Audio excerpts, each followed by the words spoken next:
Welcome to Piggy Banks to Wall Street, the show that brings you the greatest minds in financial education. Piggy Banks to Wall Street is brought to you by Wenrich Wealth.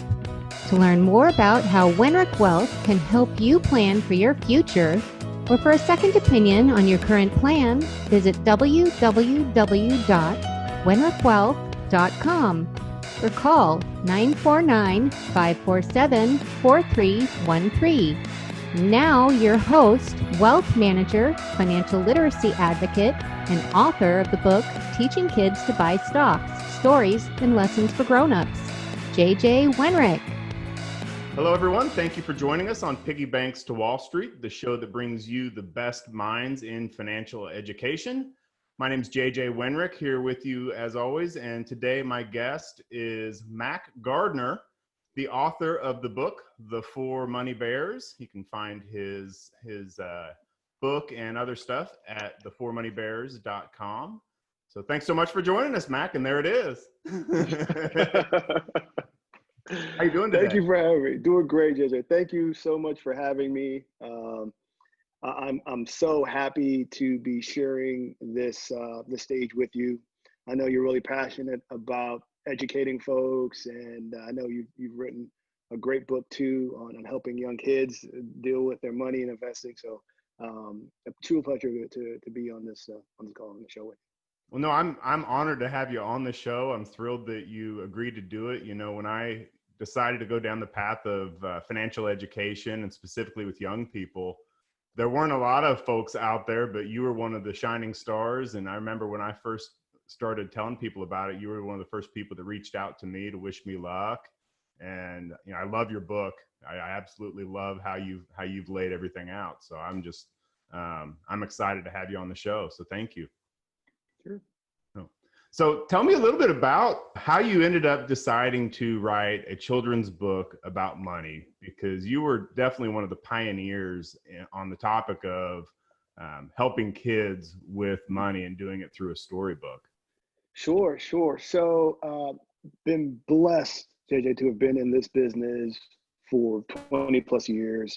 I've worn a bunch of hats, retail banking, financial advisor, commercial lender, trust administrator, wealth manager. I've managed TIA. I've managed US. I've been, again, blessed to have been in this business a while.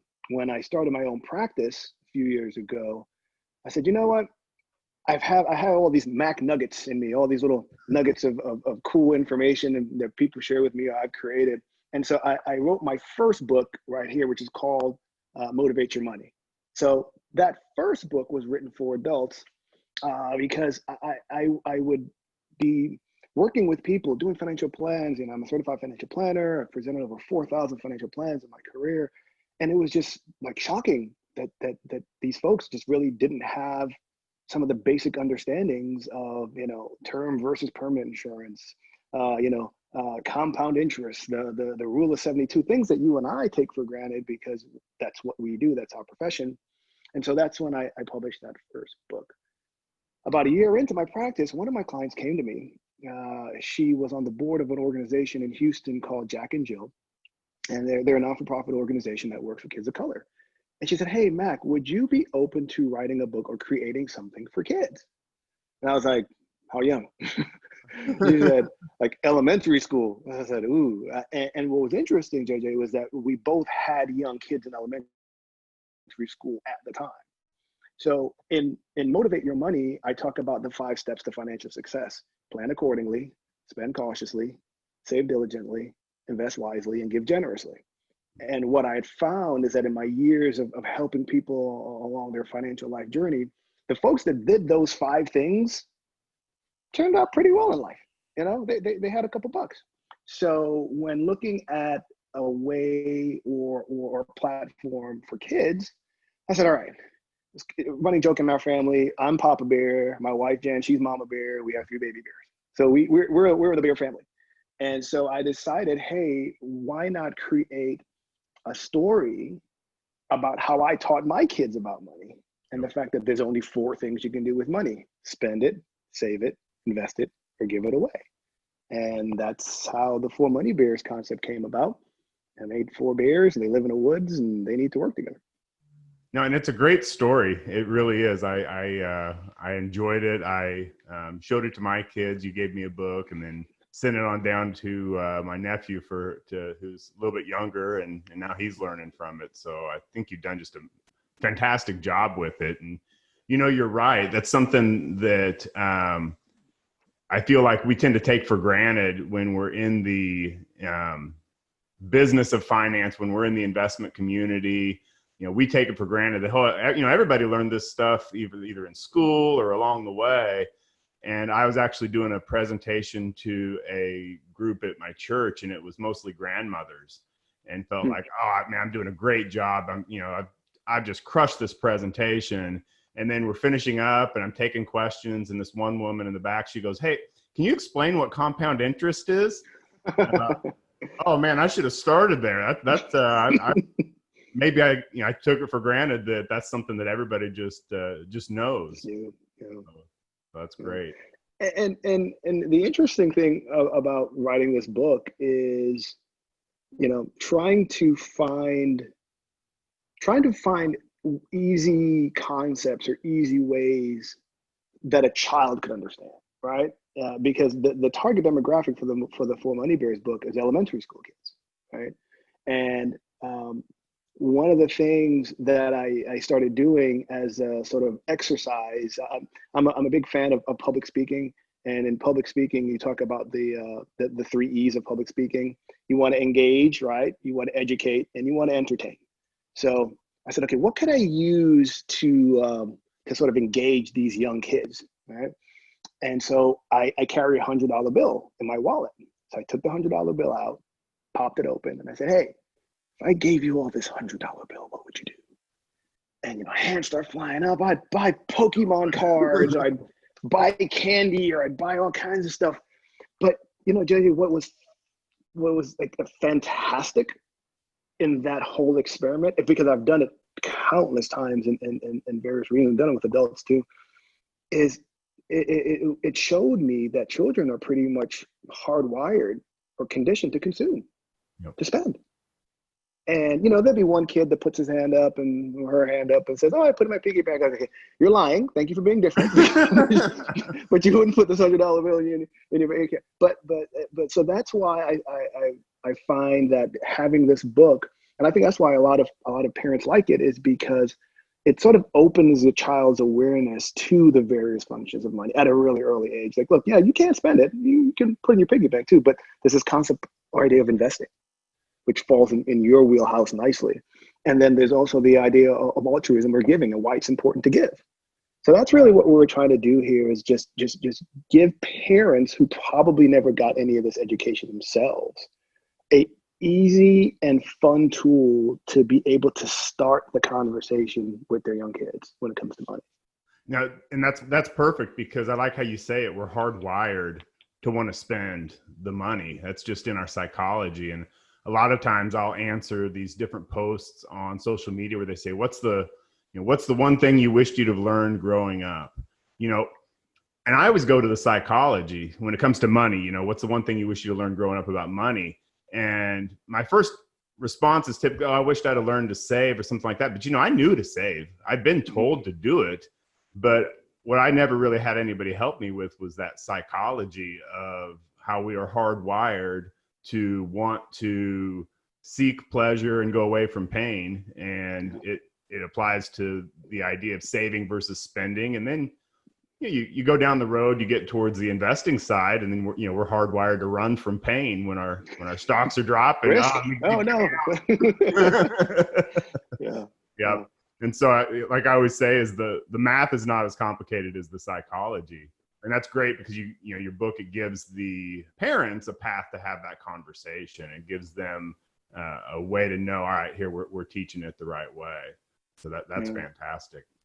What have you learned in the process from when you decided to publish your first book more for your clients, and then you publish your second book for the kids of your clients and for everybody else?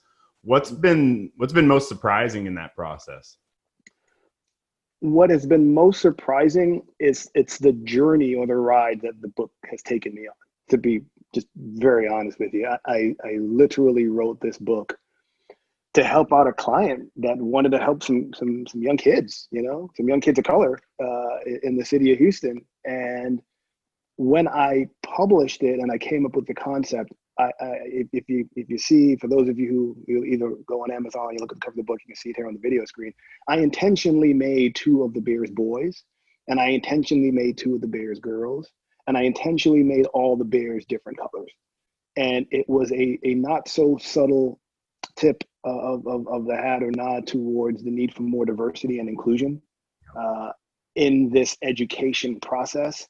And so as I've shared the book with people, just talk about it, very grassroots, because again, the idea wasn't to make money on the book. The idea was really just to help folks out. And if you can help a couple kids here and a couple kids there, that's great. But then what changed things a lot was about 2 years ago, eMoney, the leadership at eMoney got a hold of the book, and they reached out and said, hey, look, we're having an annual meeting in Orlando. We live in Tampa. Would you like to come out and meet some of the folks here and see what we're working on? So I said, sure. All right. Sounds like a great idea. And in doing that and exposing the book with the folks at eMoney, and then the following year, they asked if they could create some financial literacy or some continuation, some CE, some CFP CE based on the Full Money Bears book. And so now what's interesting is, the book was written for consumers, is written for a way for, a mom and dad to sit down with their young kids, show them the good and the bad of each function of money. Now what we're finding is CFPs and advisors are picking up the mantle for financial literacy. And they were looking for a really cool tool to help their clients with young kids. And so they're using the book to help their clients start the conversation. And I never, that's not what I really planned it for. But it's fascinating to see where it's coming, how it's come to that, and the other cool things that we're working on too. Yeah, no, and that's great. That there's such a market for how to talk to your kids about money. That's something that I felt was out there before I did my book, and then I feel it even more every day. And then you just never know how that path, kind of how that takes you.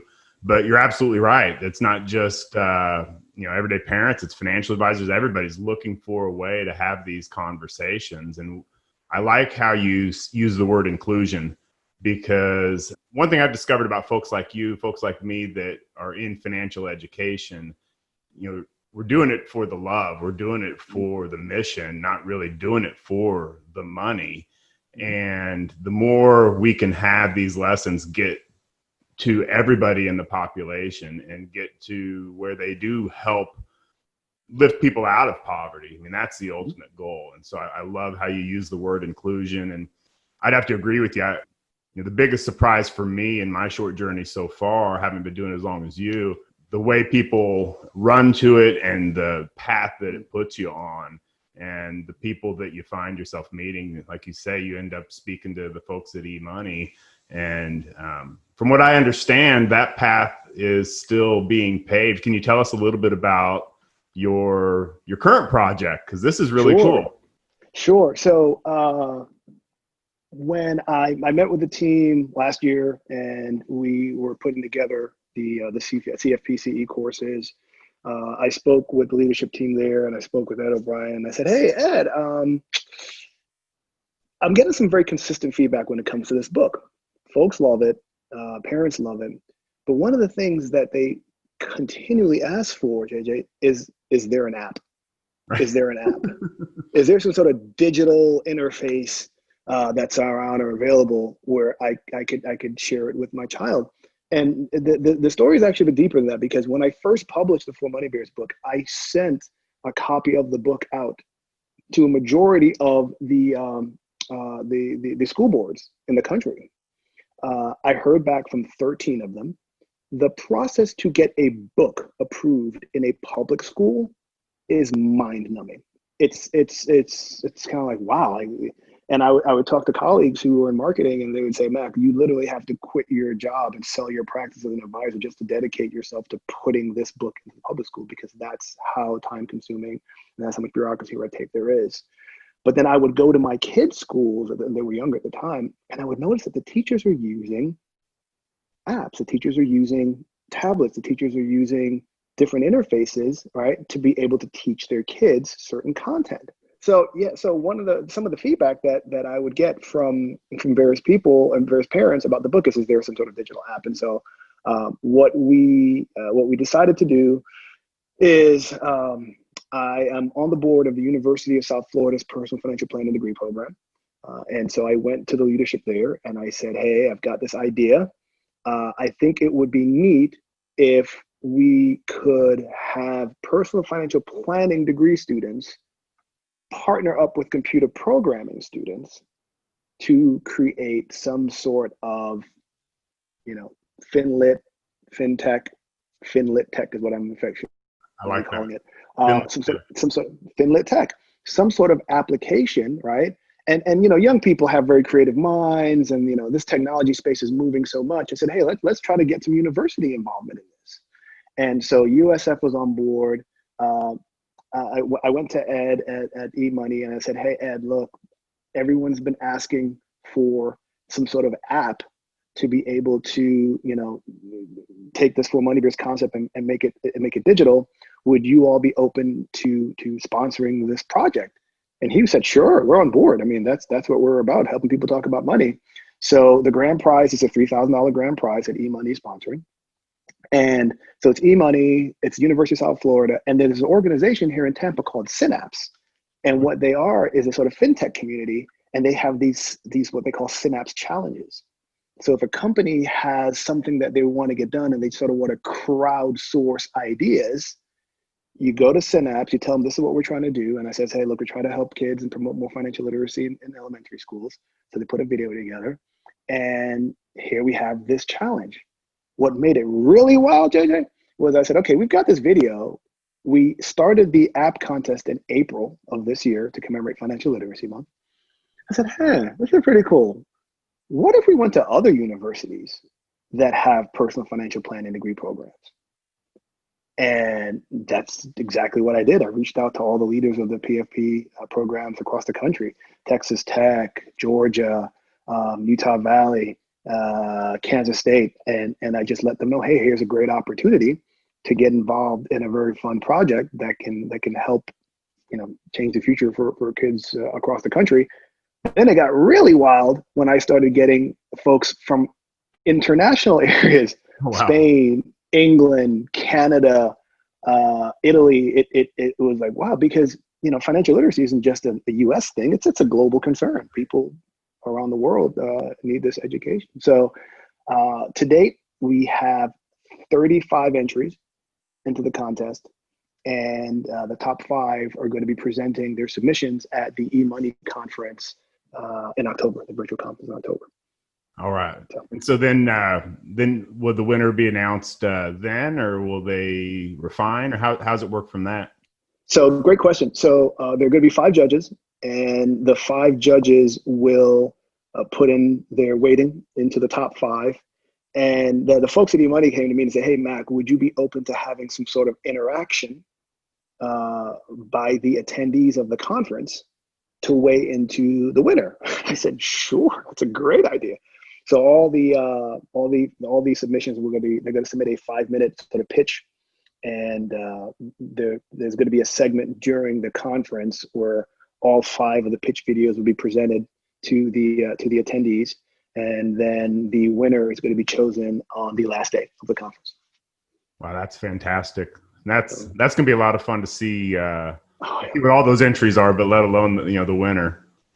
Yeah, and when I've talked to other friends and colleagues in this business, and the idea of sort of crowdsourcing for solutions is, you just don't know what you don't know, and then you throw this idea out to someone, and folks at NASA were looking for some way to solve some issue, and they threw a prize out, and somebody from left field who's not an engineer, but found some sort of technique, a solution to do it, and they say, hey, wow, this is great. So I'm looking forward to it. The folks at eMoney, we're all looking forward to seeing some of these submissions and seeing what we can get out of this. No, that's great. I feel like we are really in this golden era of financial education because there's just so much of a momentum behind it, a bit of a movement behind it. And it's a lot of fun to see, just what the next 12 months are going to bring, let alone the next several years.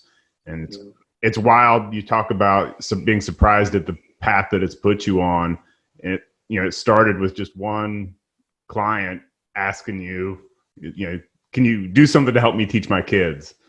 And I mean, how many hundreds, probably thousands of financial advisors have been asked that exact same question, but it triggered something in you to say, yeah, maybe I'll put a storybook together. Maybe I'll do all these other things. So it's a pretty incredible story. Yeah, we're still living the dream, as they say. I like to say the journey continues because who knows where this is going to go. We would love to be able to have folks like you, just folks who are proponents of financial literacy, have tools and have things to be able to say, hey, look, here's something that's out there. There are three markets we think could really, really benefit from this platform. One is schools. How many teachers out there say, man, I'd love to be able to teach my kids about money and how to deal with it. But, there are tools. Like Junior Achievement has tools. Jumpstart has tools. There are organizations that are out there that have the tools, but they're just not readily available. And I don't think they're marketed to the sort of mass market as I think this could be. Second, the direct to consumer. I mean, you're a parent. I'm a parent. My youngest is 5. I'd love to be able to just turn on an app or give them my iPad and say, hey, here's a fun game that can also teach you about how to deal with your money.